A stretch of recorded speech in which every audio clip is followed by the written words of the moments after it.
네, 그럼 여기서 산불 전문가와 함께 이번 산불 현재 어디까지 왔는지 또 앞으로의 전망은 어떠한지 상세하게 살펴보도록 하겠습니다.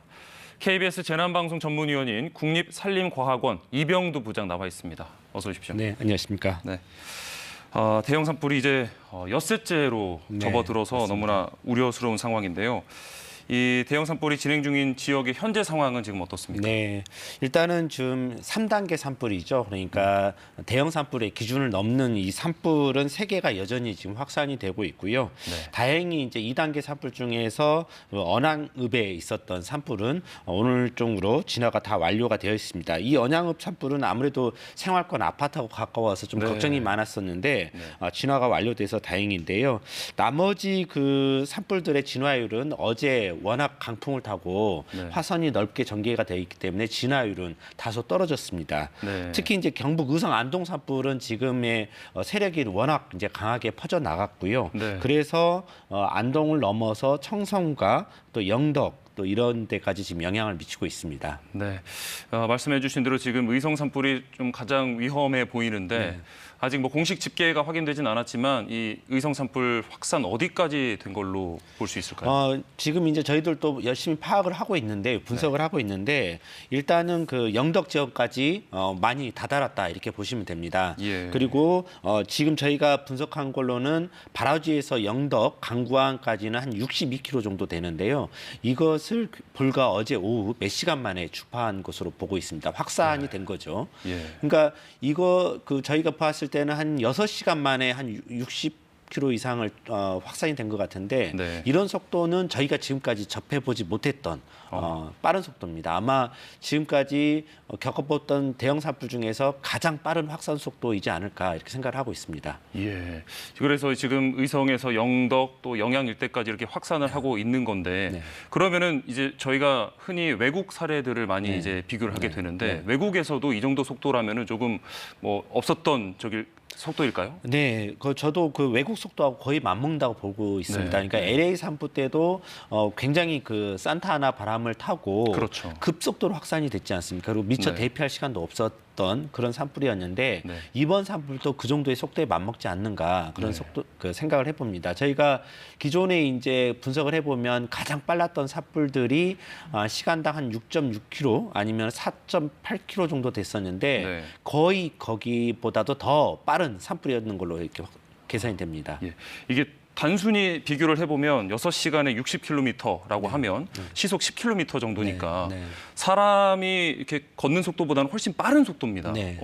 대피를 할 때 미리 좀 선제적으로 해야 될 필요가 커 보이는데요. 네, 맞습니다. 지금 이 정도의 산불이면 그냥 대피령 문자가 오든 아니면은 그냥 주변에 있던 그 선제적으로 대피를 하는 게 맞을 것 같습니다. 그러니까 여기서 뭐 집을 정리하고 뭐 이렇게 물을 뿌리고 이런 게 아니라 그냥 몸만 빨리 빠져나오시는 게 가장 중요한 대피 상황인 것 같습니다. 이 산불은 기존에 우리가 겪어보지 못한 빠른 속도이고 그다음에 불씨가 날아가는 거거든요. 그러니까 내가 언제든지 그 불씨에 갇힐 수가 있거든요. 그리고 날아온 불씨가 집에 떨어져서 불이 붙을 수 있는 그런 것들이 지금 많이 목격이 되고 있지 않습니까? 많은 집들이 탔고요.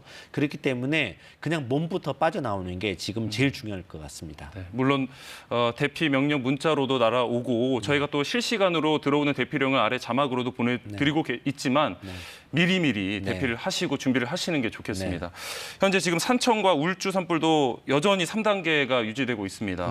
산림당국이 어떻게 대응하고 있습니까? 네, 지금 이제 다행히도 그 산청과 울주 의성 산불에 대해서는 지금 헬기를 많이 투입을 해서 끄고 있는데요.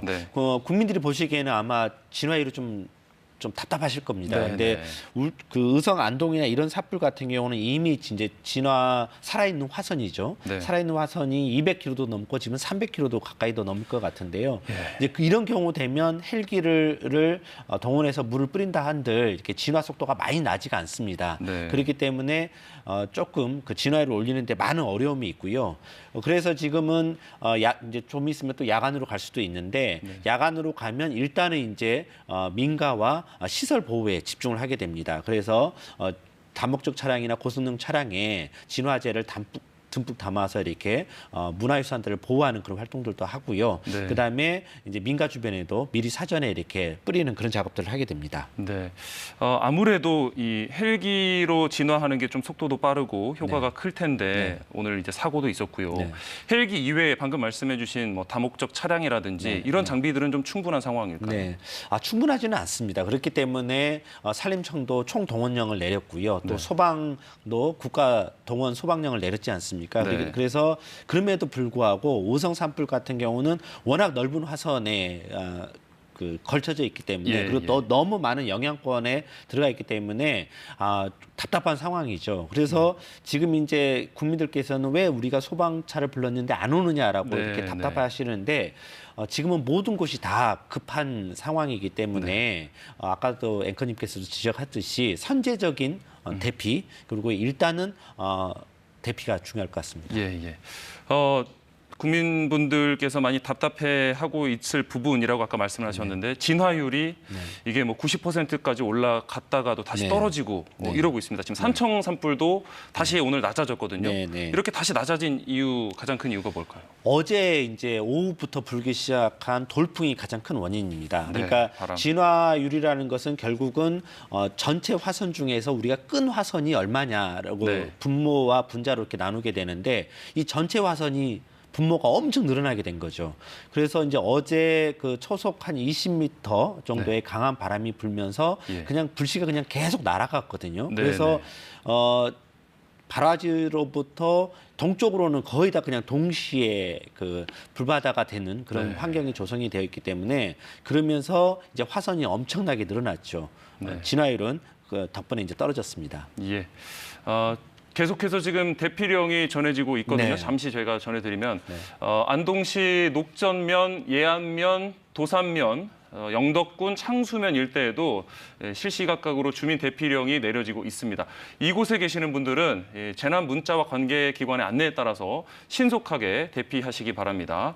계속해서 들어오는 대피령 저희가 전해드리도록 하겠습니다. 안동시 녹전면, 예안면, 도산면, 영덕군 창수면 일대 대피하시기 바랍니다. 계속해서 이야기 나누면 이제 바람이 문제다. 바람이 가장 큰 이 산불 확산의 요인이다 말씀해 주셨는데 다시 또 바람이 강해진다는 예보가 있습니다. 이게 진화에 어떤 영향을 미치고 있습니까? 아무래도 이제 그 산불의 영향, 그러니까 산불의 발생에 영향을 주는 것은 습도이지만 이 불이 붙고 난 다음에 확산되는 것은 결국은 바람이 결정을 합니다. 근데 이제 어제 같은 경우에는 초속 20m가 넘었는데 요거는 이제 태풍급이지 않습니까? 태풍급의 바람이 불었고 그러다 보니까 이제 불씨들이 많이 날아다녔는데 이게 지금 계속 이렇게 반복이 되고 있습니다. 오전에는 바람이 좀 잠잠하다가 오후 되면은 태풍급의 바람이 불어와서 화선이 넓어지는 이런 형태가 반복이 되고 있고요. 특히 지금 오후 돼서 이렇게 시설물 피해가 많은 이유도 결국은 바람에 의해서 불씨가 날아가서 지금 피해가 많아지고 있습니다. 이렇게 대형 산불로 이어지는 그 요인으로 지형적인 조건도 얘기를 하고요. 기상적인 조건도 얘기를 하고 있습니다. 이번 산불이 특히나 이렇게 커진 이유가 두 곳에서 어떻게 찾을 수 있을까요? 지금 그 산불 행동에 미치는 영향을 미치는 요소는 세 가지 요소가 있습니다. 그러니까 기상과 지형과 그다음에 수비죠. 그러니까 탈물질 연료인데 이 세 가지가 이제 항상 중첩되면 가장 위험합니다. 근데 지금 험준한 지형들이 있고요. 그다음에 강한 바람이 불었고 온도는 떨어지면서 상대 습도는 낮았고요. 그다음에 이제 연료 구성도 또 그 불에 잘 타는 소나무도 있었고요. 그러면서 이런 요소들이 좀 버물려져서 혼합돼서 좀 많이 대형 산불이 되었습니다. 이게 이번 주 들어서 이렇게 기온이 급격하게 올랐는데 지난주까지는 사실 폭설도 내렸고 추웠다가 갑자기 이렇게 따뜻해진 이런 기상 변화가 혹시 산불에 영향을 좀 미쳤을까요? 굉장히 많이 영향을 미쳤습니다. 그러니까 대형 산불이 발생하고 있는 지역, 그 경남과 경북 지역 같은 경우는 평년 온도보다 지금 10도가 높았거든요.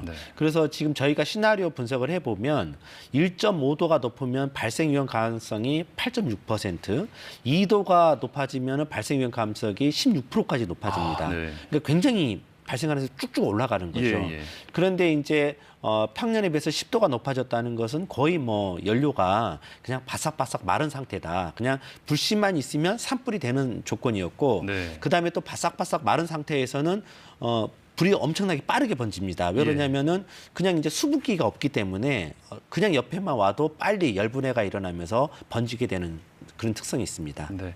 말씀해 주신 대로 이 재료가 건조하게 완전히 마른 상태이기 때문에 이게 멀리까지 또 날아가게 되는 건데요. 이런 비화 현상이 이번 산불 확산세에 영향을 많이 미치고 있는 걸까요? 네, 맞습니다. 이번 산불의 행동학적인 특징, 그러니까 확산의 특징을 한번 표현을 하자면 결국은 비화입니다. 비화. 비화. 네, 불씨가 엄청 많이 날아다녔거든요. 이 비화는 산불 확산 속도를 굉장히 빠르게 만듭니다. 네. 그리고 산불이 하나에다가 5개, 6개, 어떤 10개가 동시에 생기는 거거든요. 그러니까 하나의 대형 산불이 5, 6개가 동시에 되는 거죠. 그렇기 때문에 굉장히 화선이 빨리 늘어나게 되고 그다음에 불씨가 날아가게 된다는 것은 사람들이 그 안에 포위가 될 수 있는 거거든요. 그렇기 때문에 안전상에서도 위험하고 또 불씨가 날아와서 집에 떨어지면 그게 또 집불이 됩니다. 그래서 산불이 집불이 되고 이름으로 인해서 굉장히 많은 시설들을 불태울 수가 있는 거죠. 그런데 이번 대형 산불의 특징들은 많은 불씨가 날아갔고 이로 인해서 비화가 됐고 산불 확산 속도가 빨랐고 피해가 많았다. 이렇게 정리할 수가 있겠습니다. 예. 이 비화 말고도 사실은 연기 때문에도 연기 자체로도 굉장히 호흡을 하면 위험하겠지만 하회 마을로 연기가 넘어갔다고 했을 때 많은 분들이 걱정을 하셨습니다. 이 연기 속에 뭐 불티가 섞여 있다든지 연기 자체로 좀 확산의 위험도를 알아볼 수가 있을까요? 일단 연기는 건강에도 좋지는 않잖아요. 그 안에는 이제 뭐 미세먼지, 초미세먼지가 우리가 아는 거에 수십 배가 들어가 있고요. 또 천식을 유발하는 물질도 있고 또 포름알데히드도 들어가 있고요. 그래서 연기를 마시면 안 되는데 또 연기가 다가온다는 것은 연기는 아직까지 뜨거운 공기거든요. 그러니까 뜨거운 공기가 다가온다는 것은 미리서 데펴 놓는 거죠. 불에 잘 타기 쉽게 이제 그런 효과가 있습니다. 그래서 연기는 건강상에도 영향을 주지만 미리 데펴놔서 불이 잘 붙는 환경이 된다. 그래서 이제 연기가 가면 위험하고요. 특히 이제 이 연기를 들이마시게 되면 노약자분들하고 어린 분들은 천식이나 또 호흡기 질환을 일으킬 수가 있고 건강에 아주 안 좋습니다. 그래서 좀 그런 호흡기 질환이 있으신 분들은 대피소에 있더라도 연기가 안 오는 대피소로 또 옮기는 것도 좀 좋은 생각입니다. 예. 이 연기가 만약에 보이는 곳에 계신 분들이라면은 연기 자체도 위험하고 또 이게 불씨가 확산하는 방향이 이 연기가 오는 방향과 어쨌든 비슷합니다. 빛을 탈 테니까 빠르게 다른 곳으로 대피를 하시는 게 좋겠네요. 네, 맞습니다. 이렇게 인명 피해가 좀 계속해서 발생을 하고 있는데요. 주민분들이 대피할 때도 초기와 지금 상황의 대피 어떤 방향성이 다를 것 같습니다. 네, 맞습니다. 어떻게 될까요? 저희가 이제 처음에 이제 산불이 이렇게 대응하기 전에는 아마 대피령이 내려졌어도 대응할 시간이 좀 있었을 겁니다. 근데 하지만 지금은 비화로 급속도로 확산되는 산불이기 때문에 대피할 시간이 주어지지 않습니다. 그렇기 때문에 아까 앵커님께서 말씀하셨듯이 선제적인 대피가 중요하고 무조건 일단 몸부터 이제 빠져나오는 게 중요합니다. 저희가 이제 대피 요령에 대해서 불의 확산 방향을 잘 보고 판단하세요. 그래서 이렇게 바람이 부는 쪽이나 아니면은 산불이 확산되는 쪽과는 반대로 대피하세요. 이렇게 얘기를 하는데 지금은 이제 그런 것까지 따질 염려는 시간이 없고요. 시급한 상태이기 때문에 대피령이 내려지면 무조건 산림에서 멀리 떨어진 농과 밭 뭐 또 계곡 부위로 일단 빠져나오시고 그 다음에 이제 차분하게 생각을 하셔서 올바른 방향, 뭐 마을회관이나 아니면 정부 당국이 지정한 대피소로 그때 이제 천천히 움직이셔도 됩니다. 네, 이게 사실 대피를 하다가 방향을 잘못 찾아서 길을 잘못 들어서 혹시 인명피해로 이어지는 경우도 있거든요. 확실하게 알아보고 빠르게 대피를 하셔야겠습니다. 이 산불이 대체 언제까지 이어질지가 가장 궁금한 부분입니다. 어떻게 좀 전망을 하시나요? 이 산불은 내일 결국은 오는 비의 양에 따라 달려 있을 것 같습니다. 결국 비가 오기 전에 이제 습기가 이제 공기 중에 유입이 되잖아요. 그러면은 사실 습기만 유입이 돼도 불의 화염은 많이 약해집니다. 근데 지금 제가 계속 현장을 관측하고 있는데 이번 산불은 오히려 이제 기상을 이기는 것 같아요. 그러니까 영향이 말씀이 뭐냐면 기상 바람의 방향 때문에 이제 산불이 확산이 되고 결정이 되는데 이 네. 산불이 워낙 거대하다 보니까 바람 회오리를 만드는 것 같더라고요. 아, 스스로 바람을 만들어서. 예. 네. 그러니까 공기 중에 21%의 산소를 소비하면 그 지역이 약간 진공 상태가 되잖아요. 예. 그러면 이제 주변에서 바람이 몰려들기 시작합니다. 아. 이러면서 이제 회오리, 불 회오리가 형성이 되는데 그 불 회오리들이 계속 그 정상부에서 관측이 되고 있는 거예요. 네. 그러면은 이제 바람도 더 자체 바람을 만드는 거거든요. 네. 이제 그러면서 지금 많이 확산이 되고 있는데 그래서 좀 비의 양이 좀 많이 필요할 것 같습니다. 아, 내일 오는 비 양은 그러면 어느 정도나 될까요? 지금 이제 이 지역 같은 경우는 5mm 좀을 예상이 되고 있는데 그것보다는 좀 충분히 더 많이 왔으면 좋겠습니다. 이건 제 바람이고요. 근데 5mm가 와도 화재는 많이 죽을 것이다. 그래서 큰 이제 수관화 위주로 아까 비화나 이런 것들은 이제 발생하지는 않을 것 같고 그러면 네. 이때 좀 집중적으로 꺼야 될 것 같다. 그러니까 화염의 단계가 강도가 약해지면 이때 좀 집중적으로 껐으면 좋겠습니다. 네, 이 산불 같은 경우에는 결국에는 이 실화 등의 요인이 대부분입니다. 지금 처벌 수위도 굉장히 높은 걸로 알고 있는데 조심해야 할 점 있다면 네. 팩트로 좀 알려주시죠. 산불은 실수로 불을 냈다고 하더라도 굉장히 처벌 규정이 강합니다. 네. 그러니까 3천만 원 이하의 벌금과 3년 이하의 징역인데 그리고 또 이로 인해서 산불이 나서 나무를 태우고 집을 태우면 거기에 따른 또 민사소송도 대상이 됩니다. 그래서 굉장히 무겁다 이렇게 생각이 드시면 될 것 같고요. 제가 좀 당부드리고 싶은 말씀은 두 가지입니다. 첫 번째, 빠른 대피가 필요하다. 네, 대피령이 내려지면 무조건 대피하셔야 된다. 그다음에 두 번째, 지금 산불이 나면 평상시에 산불하고 다르다.